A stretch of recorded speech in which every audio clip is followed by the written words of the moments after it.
TV knowledge hub में एक बार आपका फिर से स्वागत है। आज के इस वीडियो में हम जानेंगे फिजिक्स के कुछ महत्वपूर्ण प्रश्नों के बारे में, जिनमें से पहला प्रश्न है ओम का नियम क्या है। तो हम जानते हैं कि जर्मन वैज्ञानिक जॉर्ज साइमन ओम ने 1828 ईस्वी में किसी चालक के सिरों पर लगाए गए विभवांतर और उस चालक में प्रवाहित धारा के मध्य संबंध का अध्ययन किया। इस संबंध को उसने एक नियम के रूप में प्रतिपादित किया, जिसे ओम के नियम के नाम से हम जानते हैं।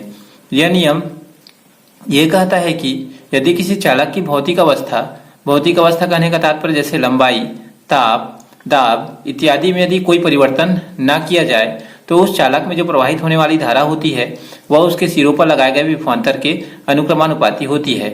इसको हम इस प्रकार से भी लिख सकते हैं, विभवांतर प्रोपोर्शनल टू धारा, अर्थात सिरों पर लगाया गया विभवांतर उसमें प्रवाहित धारा के अनुक्रमानुपाती होती है। हमको पता है कि विभवांतर को हम V से शो करते हैं और धारा को I से शो करते हैं। तो इस प्रकार से हमारा जो ओम का नियम है उसका रूप बनता है V प्रोपोर्शनल टू I।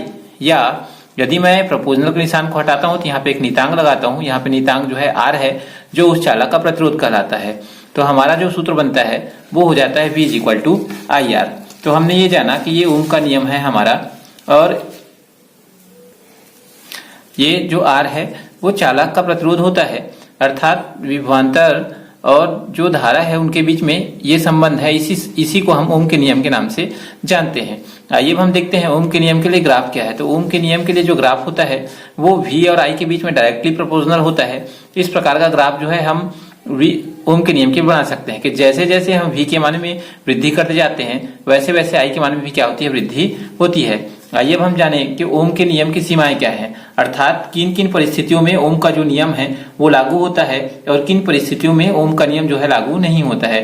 तो इसके लिए सबसे पहले देखते हैं हम लोग कि ओम का नियम तभी लागू होता है जब चालक के ताप में कोई परिवर्तन ना हो।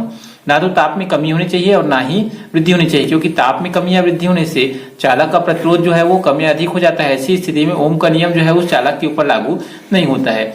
दूसरा, चालक की लंबाई में परिवर्तन नहीं होना चाहिए, क्योंकि लंबाई में परिवर्तन के साथ R के मान में परिवर्तन होता है और फिर से हमारा जो ओम का नियम है वो लागू नहीं होता है। तीसरा जो है, चालक की भौतिक अवस्था में परिवर्तन नहीं होना चाहिए। और चौथा जो है वो चालक में किसी प्रकार की विकृति उत्पन्न नहीं होनी चाहिए। विकृति कहने का मतलब है चालक के आकार में किसी प्रकार का परिवर्तन ना होने चाहिए। और भौतिक अवस्था कहने का तात्पर्य है उसकी भौतिक अवस्था ठोस से द्रव या द्रव से गैस में परिवर्तन नहीं होना चाहिए।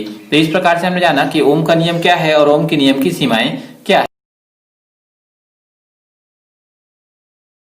एक अन्य प्रश्न की बात करते हैं हम लोग। 0 डिग्री सेंटीग्रेड पर किसी चालक का प्रतिरोध X है, वह ताप ज्ञात कीजिए जिस पर चालक का प्रतिरोध 3X अर्थात 3 गुना हो जाता है, जबकि चालक का जो प्रतिरोध ताप गुणांक है वो 0.4 10⁻² डिग्री सेंटीग्रेड -1 हो। तो यहाँ पर दिया हुआ है कि चालक का जो प्रतिरोध है वो X है। यहाँ पे हमने लिख दिया कि चालक का प्रतिरोध जो है वो कितना है, X ओम है। R0 कहने का मतलब है यहाँ पे प्रारंभिक प्रतिरोध। अब उसके बाद दिया गया है कि चालक का जो प्रतिरोध है ताप बढ़ाने पर कितना हो जाता है, 3X। तो यहाँ पर लिख दिया गया RT = 3X ओम। हमको पता है कि हमारा ताप प्रतिरोध गुणांक जो है वो कितना दिया हुआ है, 0.4 × 10⁻² डिग्री सेंटीग्रेड -1। अब हम सूत्र देखते हैं। तो हमारा सूत्र होता है ताप प्रतिरोध गुणांक का RT = R0 ब्रैकेट में 1 + αT। यहाँ पर जो RT है वो ताप बढ़ाने के फलस्वरूप प्रतिरोध है और R0 जो है वो प्रारंभिक प्रतिरोध है। हमको पता है कि अंत में प्रतिरोध जो होता है वो 3X हो जाता है और प्रारंभिक प्रतिरोध जो है X होता है। 1 का 1 हो गया, यहाँ पे प्लस का प्लस हो गया, अल्फा के बदले में यहाँ पे ताप प्रतिरोध गुणांक है जिसका मान हमने यहाँ पे रख दिया 0.4 × 10⁻²। यहाँ पर X और X जो है वो कैंसिल हो जाते हैं और हमारा आंसर बच जाता है 3, और यहाँ पर 1 धन 0.4 × 10⁻² × T। बाद में हम देखते हैं कि यहाँ पर 1 जो है वो पक्षांतर करके उसको इधर ले आते हैं तो ये 3 - 1 हो जाता है और यहाँ पर बच जाता है 0.4 × 10⁻² × T। अब यहाँ पर हम देखते हैं फिर से कि 3 और 1 को माइनस कर देते हैं तो यहाँ 2 बच जाता है और ये जो है उसको 10 का 10 लिख दिया जाता है। अब इसके बाद हम देख रहे हैं कि यहाँ पे बीच में गुणा का निशान है, जिसमें से 0.4 × 10⁻² T, हमको T का मान ज्ञात करना है, इसलिए इन दोनों को यहाँ से हटाकर इधर पक्षांतर कर देते हैं। तो ये पक्षांतर होकर यहाँ पे गुणा का निशान है तो नीचे में चला जाता है। अब इसके बाद इसको जब हम हल करते हैं तो इस प्रकार से हल कर सकते हैं। यहाँ पे हमको दिख रहा है कि 10⁻² है, इसलिए 10⁻² जो है जब ऊपर जाता है तो +2 घात हो जाता है और यहाँ पर हम इसको और यदि विस्तारित रूप में लिखें तो 0.4 है, तो 4 में से दशमलव हटाते हैं तो ऊपर में एक तो 0 लग जाता है और 10 को 2 बार लिख दिया जाता है। अब इनको घटाने पर हमारा जो आंसर है वो 500 डिग्री हमको क्या होता है, प्राप्त होता है। अर्थात उस चालक के प्रतिरोध को 3 गुना बढ़ाने के लिए हमको 500 डिग्री तक क्या करना पड़ेगा, उसको गर्म करना पड़ेगा। तो इस प्रकार से हमने ये जाना कि किसी चालक के प्रतिरोध को 3 गुना बढ़ाने के लिए उसको 500 डिग्री सेंटीग्रेड पर क्या करना पड़ेगा, गर्म करना पड़ेगा। आइए अब हम चलते हैं अपने अगले प्रश्न की ओर। हमारा अगला प्रश्न है, किरचॉफ के नियम को समझाइए।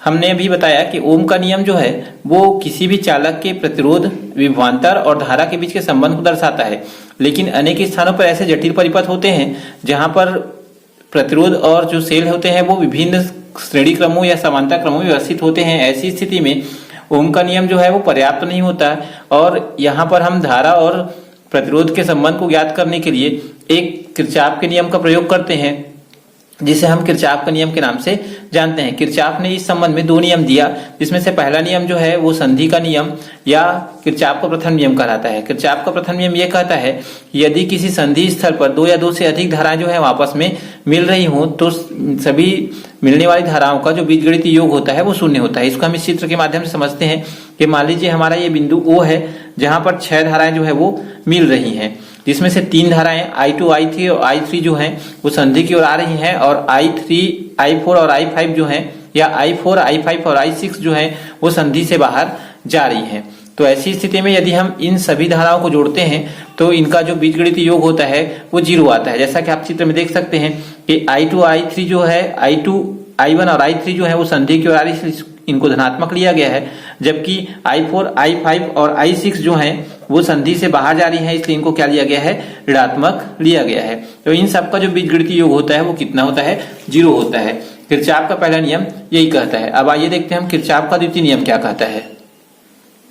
किरचॉफ का द्वितीय नियम बंद जाल या लूप लॉ कहलाता है।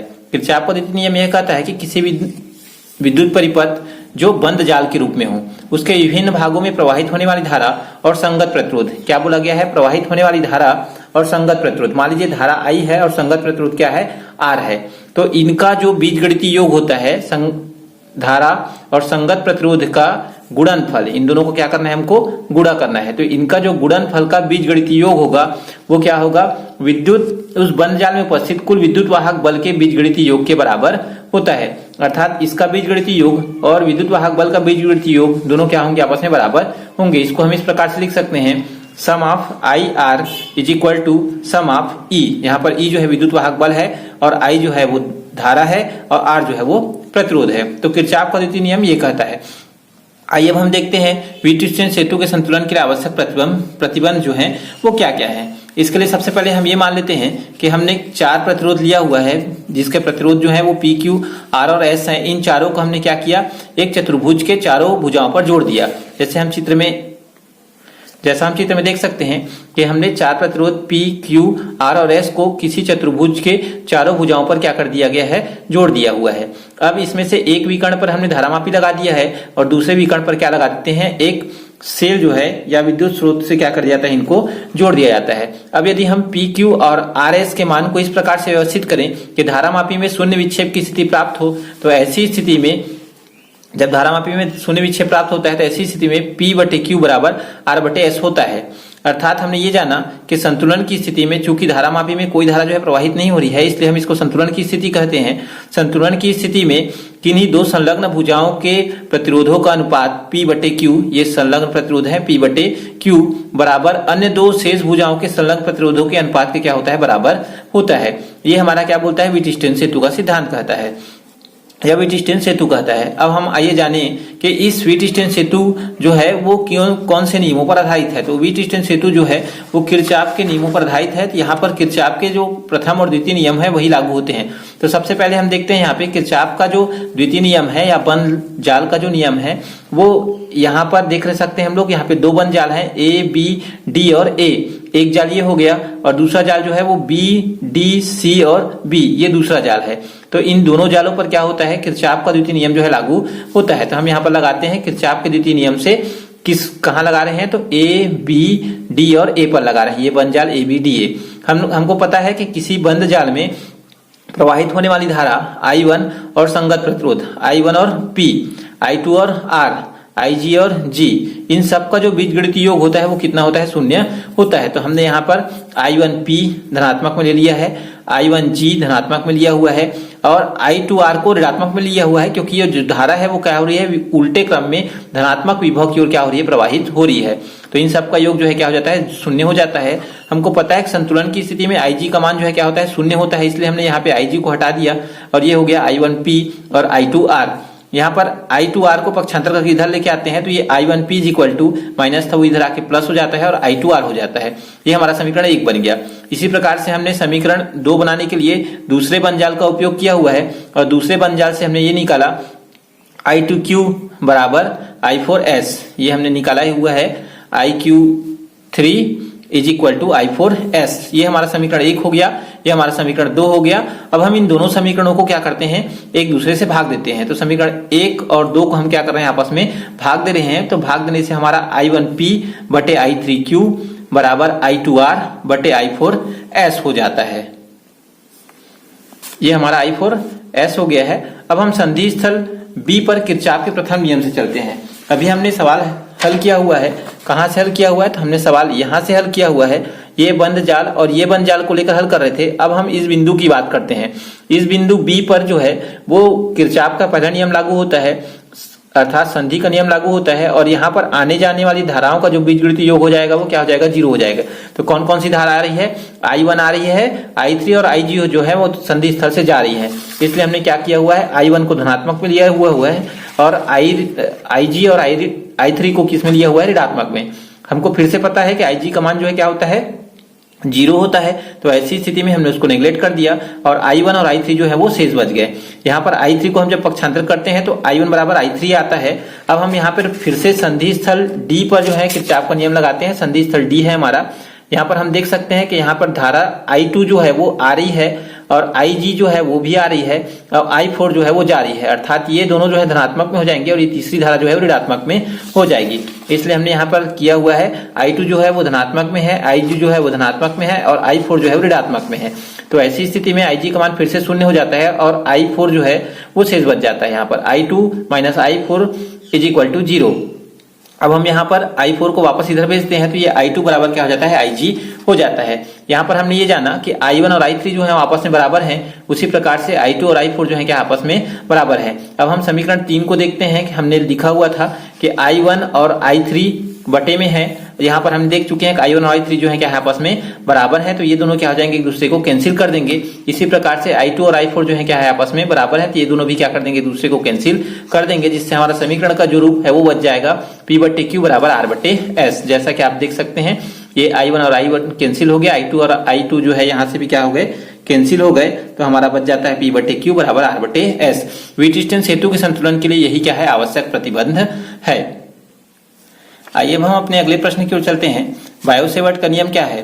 तो बायो-सेवर्ट नाम के 2 वैज्ञानिकों ने 1820 ईस्वी में किसी धारावाही चालक के समीप विद्युत क्षेत्र की तीव्रता ज्ञात करने के लिए या चुंबकीय क्षेत्र की तीव्रता ज्ञात करने के लिए एक नियम का प्रतिपादन किया, जिसे हम क्या कहते हैं? बायो-सेवर्ट का नियम कहते हैं। बायो-सेवर्ट का नियम ये कहता है कि यदि किसी में अल्पांश लंबाई dl या पूरी लंबाई चालक के कारण, जिसमें क्या कर रहा हूं मैं? I धारा जो है, ये मान लीजिए कि हमारा ये L लंबाई का चालक है जिसमें मैं क्या कर रहा हूँ? I धारा जो है प्रवाहित कर रहा हूँ। तो इस लंबाई के चालक का अल्पांश भाग में लेता हूं dl। तो इस dl के कारण किसी बिंदु P पर जो उससे r दूरी पर स्थित है, तो इस r दूरी पर स्थित किसी बिंदु P पर चुंबकीय क्षेत्र की तीव्रता जो है वो निम्नलिखित कारकों पर निर्भर करती है। पहला, चालक में बहने वाली धारा I के प्रोपोर्शनल होती है, अर्थात dB is equal to I हो जाएगा। किसी उस चालक के अल्पांश लंबाई के अनुक्रमानुपाती होता है, अर्थात dB is equal to dl हो जाएगा। और अल्पांश की लंबाई और बिंदु P को मिलाने वाली रेखा के बीच बनने वाले कोण के ज्या के अनुक्रमानुपाती होती है। यहाँ पर ज्या कहने का मतलब है साइन थीटा, अर्थात dB का मान जो है वो किसके ऊपर प्रोपोर्शनल हो जाएगा? साइन थीटा के प्रोपोर्शनल हो जाएगा। इसके अलावा जो dB का मान है या चुंबकीय क्षेत्र की तीव्रता का मान है वो अल्पांश से बिंदु P के बीच की दूरी के वर्ग के व्युत्क्रमानुपाती होता है, अर्थात dB प्रोपोर्शनल टू 1/r²। यदि मैं इन चारों समीकरणों को मिला देता हूं तो ये समीकरण जो है इस प्रकार से प्राप्त होता है dB is equal to IDL sin theta by r²। यदि मैं इसको हिंदी में लिखूं तो इसका अर्थ ये होता है, यदि किसी धारावाही चालक के अल्पांश लंबाई के कारण r दूरी पर स्थित किसी बिंदु P पर चुंबकीय क्षेत्र की तीव्रता का मान उस अल्पांश में प्रवाहित धारा I, अल्पांश की लंबाई dl और अल्पांश और बिंदु P को मिलाने वाली रेखा के बीच बनने वाले कोण थीटा के ज्या के अनुक्रमानुपाती होता है, वह अल्पांश के बीच की दूरी के वर्ग के व्युत्क्रमानुपाती होता है। जो चीज यहाँ पर अंक में लिखा हुआ है उसी चीज को यहाँ पर हमने किस में लिखा हुआ है, थ्योरी में लिखा हुआ है। अब हम ये जानते हैं कि बायो-सेवर्ट का नियम और कूलाम के नियम दोनों में कौन कौन सी समानताएं हैं और कौन कौन सी असमानताएं हैं। तो सबसे पहले हम देखते हैं कूलाम के नियम और बायो-सेवर्ट के नियम की समानताएं। तो दोनों जो नियम है वो व्युत्क्रमवर्ग के नियम का पालन करते हैं। दोनों जो नियम है वो उन पर अध्यारोपण का सिद्धांत लागू होता है। ये इनमें समानताएं हैं।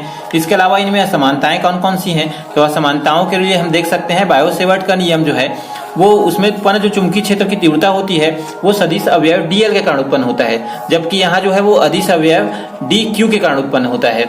यहाँ पर जो बायो-सेवर्ट का नियम होता है उसमें थीटा की वैल्यू होती है, यहाँ पर साइन थीटा का वैल्यू होता है, अर्थात जो विद्युत क्षेत्र की तीव्रता या चुंबकीय क्षेत्र की तीव्रता होती है वो आइडियल और आर के बीच बनने वाले कोण के ज्या पर निर्भर करता है, जबकि कूलाम के नियम में थीटा की कोई वैल्यू नहीं होती है। तो इस प्रकार से हम ये बायो-सेवर्ट के नियम की सहायता से बायो-सेवर्ट के नियम और कूलाम के नियम में आसानी से अंतर जो है वो कर सकते हैं।